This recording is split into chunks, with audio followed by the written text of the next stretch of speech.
முன்னாள் போராளின்ற தற்போதைய நிலைமையில படம் பிடிச்சு வெளிநாட்டில் இருக்கிற புலம்பெயர் உறவுகளுக்கு காட்டி அவைகிட்டேருந்து பண உதவிகளை பெற்று கொடுத்து கொண்டு வெளியினோம்.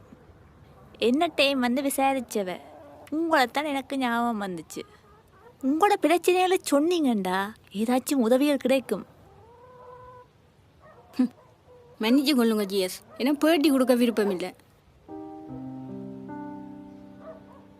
ஜிஎஸ், நாங்கள் போராடின காலத்தில் இந்த உலகமே எங்களை பெருமையாக வியந்து பார்த்தது. எப்போ இந்த போராட்டம் முடிவடைஞ்சதோ அதுக்கு பிறகு இந்த போராளிகளை யாருமே திரும்பி பார்க்குறீங்கள. நீங்கள் போராட்டத்தை மதித்து எங்களை போல ஆக்களை இனங்கண்டு அவங்களுக்கு உதவி செய்கிறதா இருந்தால் பரவாயில்லை. ஆனால் என்ன படம் பிடிச்சு அதை 4 பேர் பார்க்க வச்சு என் மேலே அனுதாபத்தை ஏற்படுத்தி தான் நீங்கள் உதவி பெற்றுத்தர முடியுமாண்டா. இப்படி அனுதாபத்தில் வர உதவியும் எனக்கு தேவையில்லை, இப்படியான பேட்டியும் நான் கொடுக்க விரும்பலை.